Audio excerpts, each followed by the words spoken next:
Hello everyone, welcome back to my channel Arbina किचनमध्ये तुमचं खूप खूप खूप मनापासून स्वागत आहे.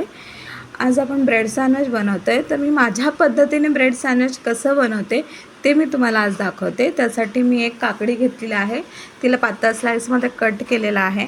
एक टॅमॅटो घेतलेला आहे, एक शिमला मिरची घेतलेली आहे आणि एक कांदा घेतलेला आहे. यांना मी असं पातळ स्लाईसमध्ये कट करून घेतलेला आहे.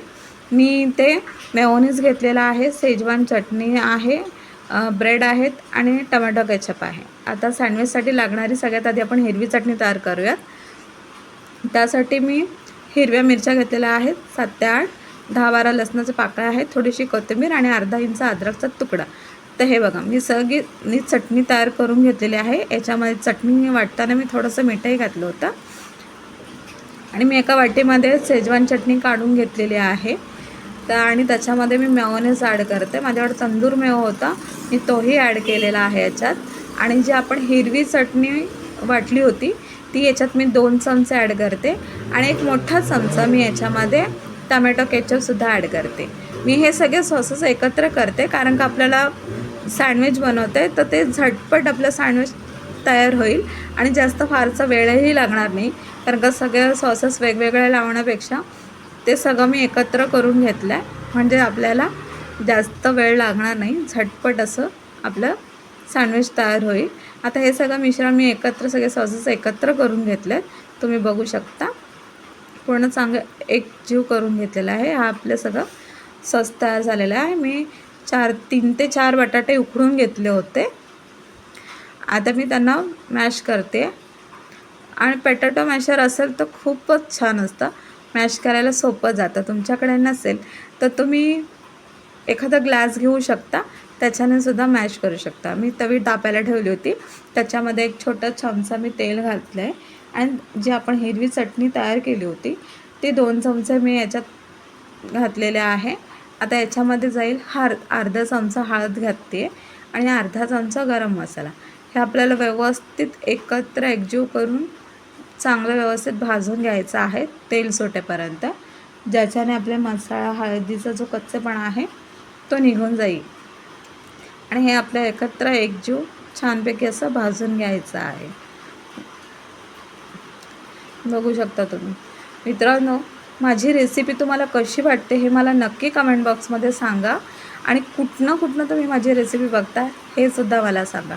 आणि माझी रेसिपी तुम्हाला कशी वाटते हे मला खरंच मनापासून सांगते मी. मला नक्की सांगा, मला तुमच्या कमेंट्स वाचायला आवडतील.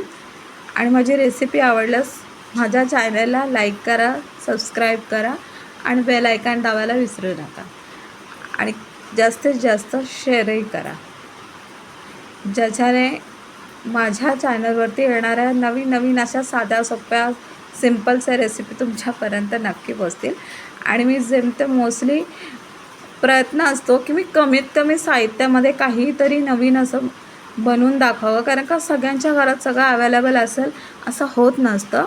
कारण का माझ्याही घरात बऱ्याचशा काही गोष्टी असतात ज्या नसतात, म्हणून मी कमीत कमी साहित्यामध्ये कसं बनवायचं मी ते दाखवत असते.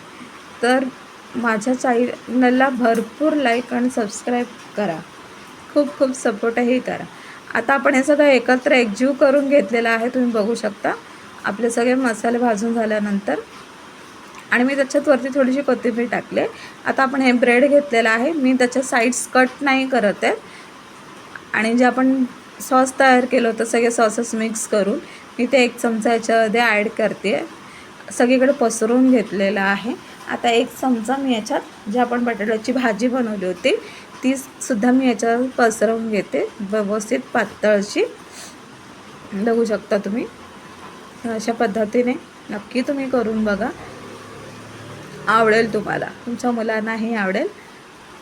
माझ्या घरामध्ये खूप आवडीने खातात. हे बघा, मी आता हे असे काकडीचे जे पातळ स्लाईस केले होते, कापून घेतली होती, ती मी आता हे ब्रेडवरती ठेवते आहे. याच्यानंतर टमॅटो, शिमला मिरची, कांदाही घातलेला आहे आणि मुलांचा सगळ्यात मोस्ट आवडतं चीजही मी याच्यावर ग्रेट करून घातलेला आहे. ते मी तुम्हाला दाखवायला विसरले, जे मी शूट नाही केलं. आणि जे वरतून आपण जे ब्रेडचे स्लाइस ठेवणार आहे त्यालासुद्धा आपण हा सॉस लावून घेणार आहोत आणि व्यवस्थित असं प्रेस करून दाबून त्याच्यावरती आपण ठेवून देणार आहोत.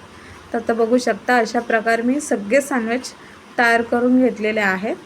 तर आता हे सँडविच रोस्ट करायला माझ्याकडे मशीन्स वगैरे किंवा मायक्रोवेव्ह वगैरे असं काही नाही आहे. तर मी हे जर्मनचा तवा जो आपला चपातीचा असतो मी त्याच्यावरतीच रोस्ट करते. तर माझ्याकडे बटरही नाही आहे, म्हणून मी जे माझ्या घरामध्ये तूप होतं मी त्याला वितळून घेतलेलं आहे. तर मी थोडंसं एक छोटा चम्मच तूप घातलेला आहे तव्यावरती आणि त्याच्यावरती मी हे ब्रेड सँडविच जे आहे ते त्याच्यावरती ठेवते रोस्ट करण्यासाठी. तुम्ही बघू शकता. आता मी थोडंसं तूप मी अजून घालते. तुम्ही तूप नाही घातलं तरी चालेल, तेलही घालू शकता. त्याच्यानंतर मी याच्यावरती एक प्लेट ठेवते. प्रेशर सकट आपल्याला ते प्लेट ठेवायची आणि प्रेशर देऊन दाबून ठेवायचं आहे आणि एकदम मंद आचेवरती आपण यांना 2 मिनटं रोस्ट करून घेणार आहोत. आता आपले 2 मिनटं झालेले आहेत. तर मी तुम्हाला दाखवते किती छानपैकी असे रोस्ट झालेले आहेत आपले सँडविच. तुम्ही बघू शकता किती छानपैकी असे ब्राऊन झालेले आहेत. जसं आपण बाहेर गेल्यावर आपण जसं रेस्टॉरंटमध्ये किंवा रस्त्यावरती जी हातगाडी लागलेली असते त्याच्यावरती जे भेटतात अगदी तसेच. तर आता आपण पलटून घेतलेलं आहे. त्याच्यावर परत एकदा मी प्लेट ठेवून प्रेशर देऊन ठेवलं होतं. तर तुम्ही बघू शकता किती छानपैकी असे रोस्ट झालेले आहेत दोन्ही बाजून. खूप छान मस्त असे क्रिस्पी झालेले आहेत आपले सँडविच. तर मी तुम्हाला कटही करून दाखवते. तर मी इथे दोन्हीही सँडविच असे कट करून घेतलेले आहेत. ते हे बघा मी एका प्लेटमध्ये काढलेलं आहे आणि याच्यावरती मी थोडंसं हिरवी चटणी आणि टोमॅटो केचप घातलेला आहे. तर तुम्ही याचा फायनल लुक बघू शकता ब्रेड सँडविचचा. मित्रांनो, ही रेसिपी तुम्ही नक्की घरी ट्राय करा आणि मला कमेंट बॉक्समध्ये सांगा तुम्हाला कशी वाटली. खरंच खूप छान आणि टेस्टी होतात. कमीत कमी साहित्यामध्ये बनणारी आहे. तर माझी रेसिपी आवडल्यास माझ्या चॅनलला लाईक